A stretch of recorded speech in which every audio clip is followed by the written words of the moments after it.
Di sini saya akan menjelaskan terkait dengan stroke. Stroke sendiri merupakan salah satu penyakit mematikan ketiga di dunia, yang dimana terjadi akibat adanya penyumbatan ataupun pecahnya pembuluh darah pada otak. Stroke bersifat kontralateral, artinya apabila kematian otak terjadi di sebelah kanan, maka kelumpuhan akan terjadi di sebelah kiri. Adapun perserangan stroke itu dapat merusak atau mematikan 1,2 miliar dari sel yang ada di otak. Kemudian 1,9 juta per menitnya dan juga 120 juta per jamnya. Sebelumnya, mari kita sama-sama mengetahui anatomi dan fisiologi dari otak. Otak sendiri dialiri darah melalui pembuluh darah arteri, di mana darah tersebut mengandung oksigen, glukosa, dan juga nutrisi untuk melakukan fungsi dari otak itu sendiri. Nah, otak itu mendapatkan sekitar 20% dari cardiac output dan beratnya hanya 2% dari total tubuh manusia loh kawan-kawan. Nah, untuk yang pertama adalah stroke iskemik atau stroke yang terjadi akibat penyumbatan pada pembuluh darah arteri. Penyumbatan ini terjadi akibat adanya trombus. Trombus ini merupakan salah satu hasil dari tidak sehatnya pembuluh darah arteri, bisa karena merokok ataupun karena ada penumpukan lemak di pembuluh darah tersebut. Nah, pada saat terjadi penumpukan, darah tidak bisa sampai ke bagian otak yang harusnya tersuplai oleh darah itu sendiri, yang kemudian menyebabkan nekrosis atau kematian otak. Selain dari trombus, bisa juga terjadi akibat adanya embolisme atau blood clot. Blood clot ini sendiri bisa dari penumpukan lemak, kemudian glukosa, dan juga kolesterol yang berasal dari bagian tubuh lainnya yang kemudian dibawa jantung ke otak, yang kemudian dapat menyumbat pembuluh darah arteri pada otak dan menyebabkan kematian otak yang tidak tersuplai oleh darah. Kemudian setelah itu adalah hemorrhagic atau pecahnya pembuluh darah.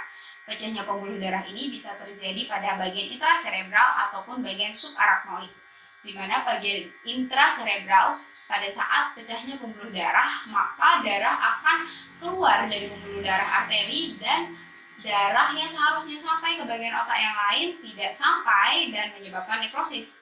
Kemudian setelah itu pada subarachnoid, di mana ini biasanya terjadi akibat adanya aneurisma pada pembuluh darah atau kakunya pembuluh darah yang biasa terjadi akibat seseorang tersebut merokok.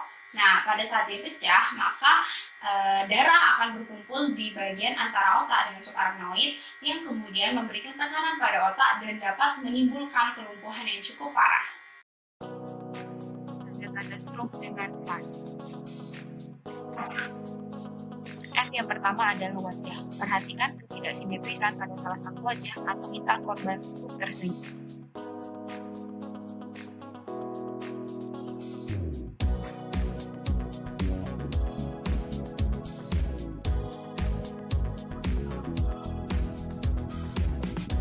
Yang berikutnya adalah arm atau kelemahan lengan. Instruksikan korban untuk mengangkat kedua tangannya tinggi ke atas. Apabila salah satu tidak mampu mencapai level yang sama, maka kemungkinan telah terjadi stroke.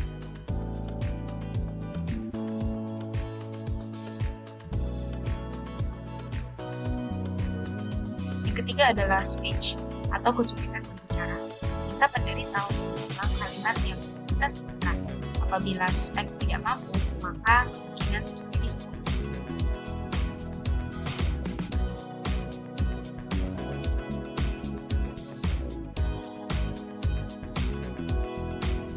Yang berikutnya adalah time. Waktu adalah penentu.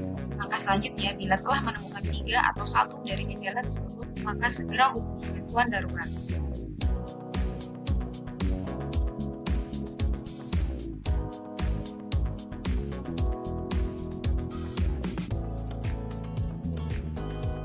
Ingatlah untuk tidak panik.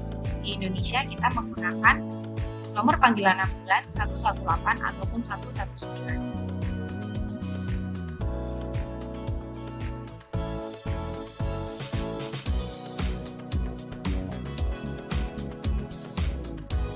Mengetahui derajat keparahan pasien stroke, kita bisa menggunakan modified Rankin score. Untuk 0, di mana tidak ada gangguan fungsi pada tubuh, kemudian 1, hampir tidak ada gangguan fungsi atau adanya gangguan minimal. Kemudian 2, ringan, di mana pasien tidak mampu melakukan beberapa aktivitas seperti sebelumnya tetapi dapat melakukan sendiri tanpa bantuan orang lain. Untuk 3, di mana sedang, pasien memerlukan bantuan orang lain tetapi masih mampu melakukan berjalan sendiri dengan ambulasi.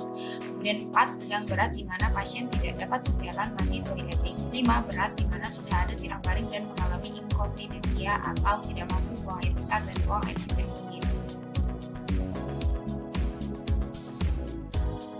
Hal yang sangat penting saat menangani pasien stroke adalah yang pertama, early diagnosis sangat penting. Kemudian waktu adalah penentu. Dan ketiga, keputusan medis yang tepat akan menghasilkan hasil yang baik. Dan permasalahan gerak dan fungsi dapat ditangani oleh fisioterapi. Tentang spinal cord injury.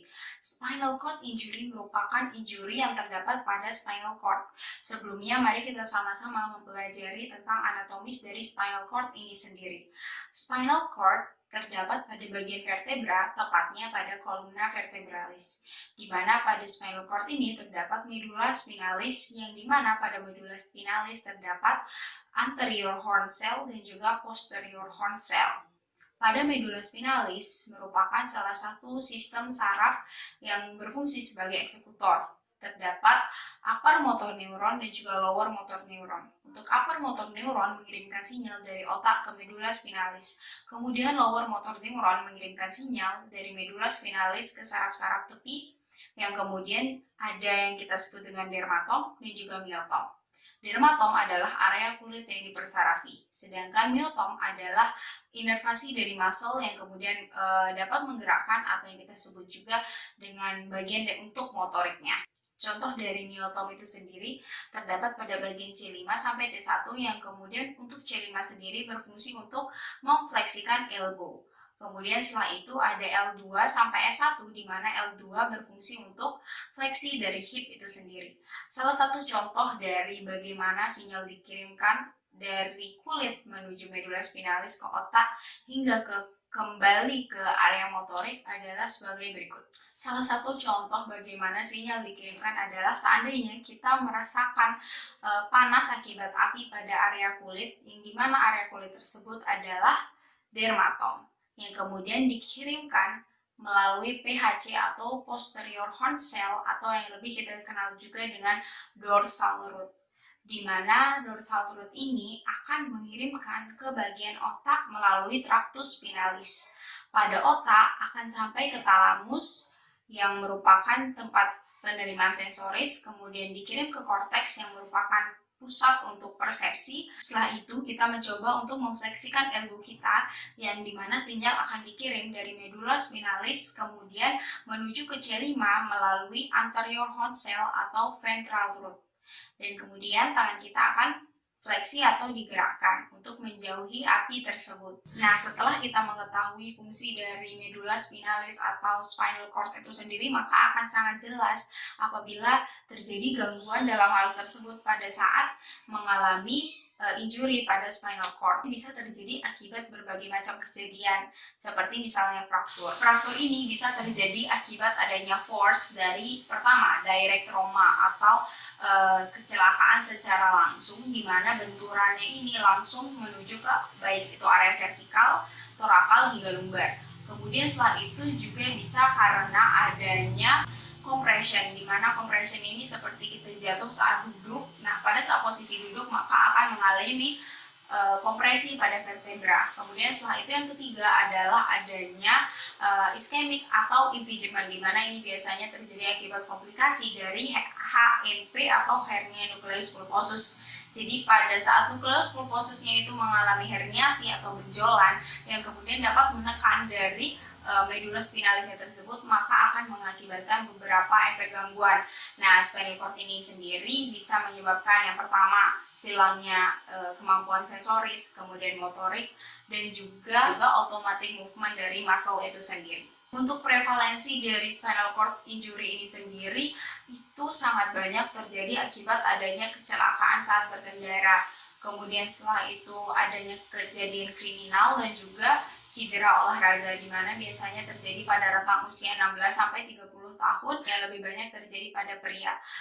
Kenapa hal ini bisa terjadi? Karena spinal cord injury itu lebih cenderung pada pekerjaan-pekerjaan yang lebih banyak memacu adrenalin atau pekerjaan yang lebih berisiko, yang dimana ini bisa dilakukan oleh usia berapa saja, termasuk pada saat usia produktif, dan biasanya dilakukan oleh laki-laki. Untuk yang komplit ini sendiri itu kehilangan sensoris dan juga motoris, dan biasanya terjadi spinal shock.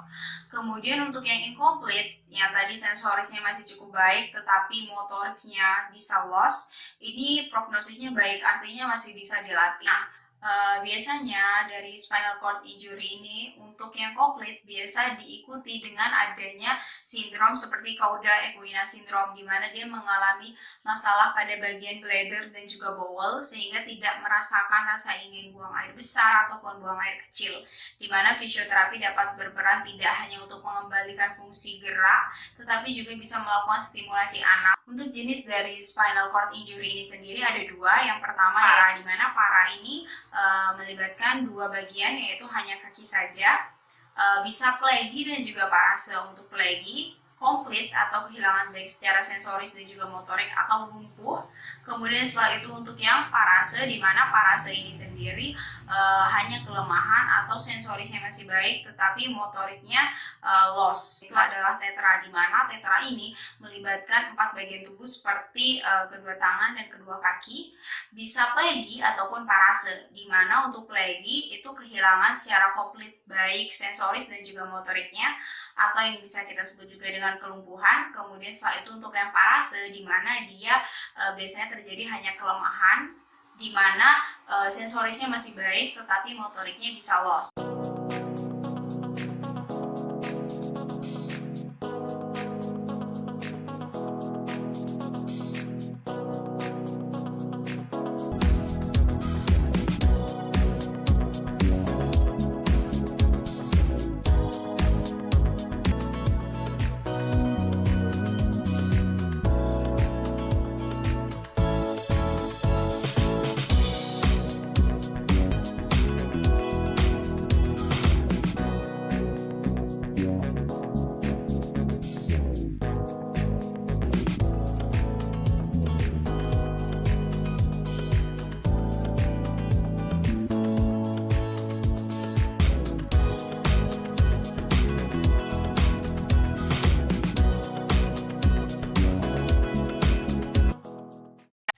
Nah, apabila terdapat korban yang mengalami spinal cord injury baik pada saat kecelakaan kerja ataupun kecelakaan lalu lintas, kita bisa membantu dengan menerapkan sistem evakuasi awal seperti ABCDE dengan menerapkan look, listen, and feel. Jadi kita melihat apakah ada tanda-tanda fraktur baik pada area servikal maupun torakal, yang kemudian kita melakukan fiksasi pada area tersebut. Artinya jangan sampai merotasikan kepala, jadi kita pegang, jangan sampai ada pergerakan ataupun rotasi. Setelah itu kita meminta bantuan. Apabila bantuan datang kemudian terdapat nekolar, itu kita bisa gunakan pada area servikal, kemudian TLSO pada area torakal.